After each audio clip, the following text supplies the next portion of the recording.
Viewers আসসালামু আলাইকুম। কি অবস্থা, কেমন আছেন সবাই? আমি ভালো আছি আলহামদুলিল্লাহ। আজকে কথা বলবো আপনাদের সাথে পুরুষদের একটি বিষয় নিয়ে। অনেক পুরুষ মনে করে থাকেন বা তাদের মনের মধ্যে বা তাদের মাথার মধ্যে একটা প্রশ্ন, খুবই কমন প্রশ্ন, ঘুরপাক খেতে থাকে এবং অনেকেই জিজ্ঞেস করতে থাকেন। সেই বিষয়টা নিয়ে কথা বলবো। প্রশ্নটি হচ্ছে যে অনেকে প্রশ্ন করেন যে মাস্টারবেশন, অর্থাৎ যারা হস্তমৈথুন করে থাকেন, মাস্টারবেশনের ফলে বা হস্তমৈথুনের ফলে তার যে স্পার্ম রয়েছে সেটা কি আসলে ধ্বংস হয়ে যায়, বা তার যে সিমেনের মধ্যে যে স্পার্ম বা শুক্রাণুটা তৈরি হচ্ছে সেটা কি আসলে তৈরি হতে পারে না? আজকে মূলত এই বিষয়টা নিয়ে কথা বলবো। ভিউয়ার্স, আমি ডক্টর নুসরাত জাহান দৃষ্টি, কাজ করছি ক্লিনিক্যাল সোশ্যাল ওয়ার্কার এবং সেক্সুয়াল হেলথ এডুকেটর হিসেবে।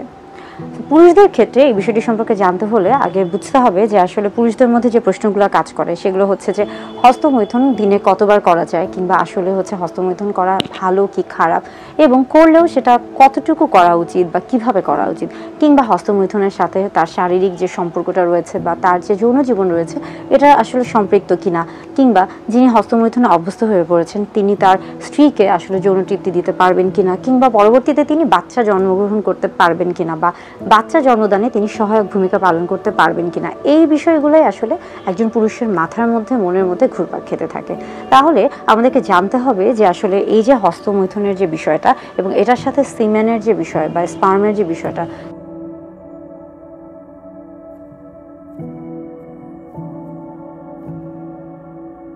সেই ক্ষেত্রে আমরা সবার আগে জানবো যে আমাদের শরীরে, অর্থাৎ পুরুষদের শরীরে কিভাবে স্পার্মটা তৈরি হচ্ছে। যদি আমরা এটা জানতে পারি তাহলে আমরা বুঝতে পারবো যে মাস্টারবেশন বা হস্তমৈথুনের সাথে স্পার্মের যে সিমেন বা শুক্রাণুটা রয়েছে, অর্থাৎ বীর্যের যে শুক্রাণুটা রয়েছে সেটার সম্পর্কটা কেমন হয়ে থাকে। আসলে জানি স্পার্ম মূলত আমাদের পুরুষ যারা রয়েছেন তাদের শরীরে টেস্টিস থেকে তৈরি হয়ে থাকে। প্রতিনিয়ত স্পার্ম তৈরি হচ্ছে এবং এটা কিন্তু প্রতিনিয়ত একাধারে তৈরি হতে থাকছে এবং এই তৈরি হওয়াটা কিন্তু বন্ধ হচ্ছে না, এবং এটার পরিমাণ আমরা বলে থাকছি যে দৈনিক 50 থেকে 100 মিলিয়ন স্পার্ম তৈরি হচ্ছে। এবং সেখানে দেখা যাচ্ছে যে এই যে তৈরি হওয়াটা, এটা টেস্টিসের পাশে একটি স্থান রয়েছে যেটাকে আমরা বলে থাকছি এপিডিডাইমিস, সেখানে গিয়ে কিন্তু এটা জমা হচ্ছে। এবং যখন একজন পুরুষের ইজাকুলেশন হয়ে থাকে, অর্থাৎ যখন তার লিঙ্গ উত্থান হয়ে থাকে এবং বীর্যপাত হয়ে থাকে, সেই ক্ষেত্রে কিন্তু দেখা যায় যে এই যে আমরা বলে থাকছি যে আপনার স্পার্মটা, সেটা কিন্তু কিছুটা ফ্লুইড আকারে বা তরল আকারে বেরিয়ে আসে, এবং একই সাথে পাশাপাশি প্রোস্টেটিক ফ্লুইড এবং সেমিনাল ভেসিকলের যে ফ্লুইডটা রয়েছে সেটাও কিন্তু বেরিয়ে আসে, অর্থাৎ ইজাকুলেশনের ফলে কিন্তু এই যে স্পার্মটা সেটা বেরিয়ে আসছে। এখন ধরুন যে একজন পুরুষের যদি ইজাকুলেশন না হয়ে থাকে, সেই ক্ষেত্রে কি হতে পারে?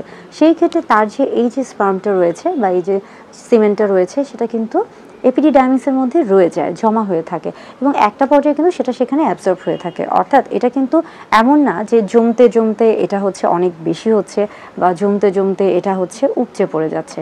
তো বিষয়টা হলো যে আসলে যাদের শরীরে বা পুরুষদের যাদের স্বাভাবিকভাবেই যাদের শরীরে এভাবে সিমেন স্পার্ম তৈরি হচ্ছে, তাদের ক্ষেত্রে কিন্তু এই যে এটা ইজাকুলেশনের মাধ্যমে ফ্লুইড আকারে বের হয়ে আসছে, অথবা এটা যাদের ক্ষেত্রে ইজাকুলেশনের মাধ্যমে বের হয়ে আসছে না তাদের ক্ষেত্রে কিন্তু এটা নিজে থেকে অ্যাবজর্ব হয়ে যাচ্ছে, অর্থাৎ যেখানে জমা হচ্ছে সেখানে এটা অ্যাবজর্ব হয়ে যাচ্ছে। এখন আসি যে তাহলে এই যে জমা হচ্ছে এটা কিভাবে আসলে কাজে দিচ্ছে, বা আসলে এটা কাজটা কিভাবে হচ্ছে।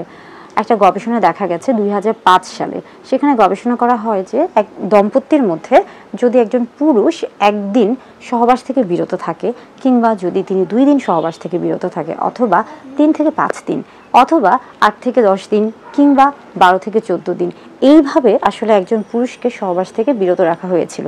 এবং সেখানে দেখা গিয়েছিল যে যারা আসলে যত কম দিন, মূলত আমরা বলে থাকছি যে 3 থেকে 5 দিন পর্যন্ত, অন্তত 3 থেকে 5 দিন পর্যন্ত যারা সহবাস থেকে বিরত থেকেছিলেন, তাদের আসলে স্পার্মের যে গুণগত মান রয়েছে বা পরিমাণগত মান রয়েছে সেটা আসলে সবচেয়ে ভালো ছিল।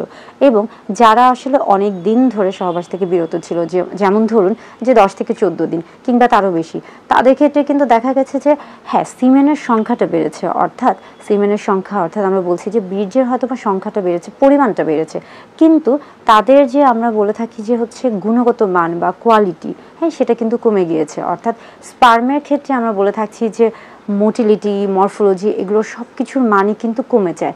আবার ধরুন যে এই যে স্পার্মের ক্ষেত্রে তাদের যে হচ্ছে ডিএনএ ফ্র্যাগমেন্টেশন বা তাদের যে হচ্ছে ডিএনএর যে কোয়ালিটিটা, সেটাও কিন্তু যখন 3 থেকে 5 দিনের মধ্যে না হয়ে থাকে তখন কিন্তু এটা আস্তে আস্তে কমতে থাকে। অর্থাৎ সময় বৃদ্ধির সাথে সাথে কিন্তু এমন না যে আপনি যতদিন সহবাস থেকে বিরত রাখবেন ততই হয়তো বা আপনার সিমেন বা আপনার স্পার্মের যে গুণগত মানটা সেটা বৃদ্ধি পাবে। আসলে তা না, নির্দিষ্ট একটা সময়, এবং সেটাকে ধরা হয়ে থাকছে যে 2 থেকে 5 বা 3 থেকে 5 দিন, এই সময়টা হচ্ছে সবচেয়ে ভালো সময়। আরেকটা বিষয় হচ্ছে যে তাহলে মাস্টারবেশন কি আসলেই হচ্ছে স্পার্মকে ধ্বংস করে? না, আসলে মাস্টারবেশন হচ্ছে স্পার্মকে ধ্বংস করে না। স্পার্মকে ধ্বংস করতে হলে সেক্ষেত্রে খেয়াল করতে হবে যে একজন পুরুষের শরীরে স্পার্মটা ঠিকমতো তৈরি হচ্ছে কিনা, কিংবা তার শরীরের অন্যান্য যে বিষয়গুলো রয়েছে সেগুলো ঠিকমতো হচ্ছে কিনা, এবং তার যে আমরা বলে থাকছি যে ফার্টাইল পিরিয়ড বা তার আসলে তার ফার্টিলিটি আছে কিনা বা তার পক্ষে সম্ভব কিনা, এই বিষয়গুলোকে খেয়াল রাখতে হবে। এবং পাশাপাশি মনে রাখতে হবে যে আমরা যদি স্পার্মের গুণগত মানের কথা চিন্তা করে থাকি, সেই ক্ষেত্রে একজন পুরুষকে অবশ্যই তার স্বাস্থ্যগত দিকের খেয়াল রাখতে হবে। তাকে তার শরীরকে ভালো রাখার জন্য পুষ্টিকর খাবার গ্রহণ করতে হবে। একটা সুন্দর আমরা বলে থাকছি যে হচ্ছে স্বাস্থ্যকর জীবনযাপন করতে হবে। তাহলেই কিন্তু তার যে স্বাভাবিক যে সিমেন্টটা তৈরি হচ্ছে সেখানে স্পার্মের গুণগত মানটা ঠিক থাকবে। আর মাস্টারবেশনের ক্ষেত্রে হচ্ছে যে আপনার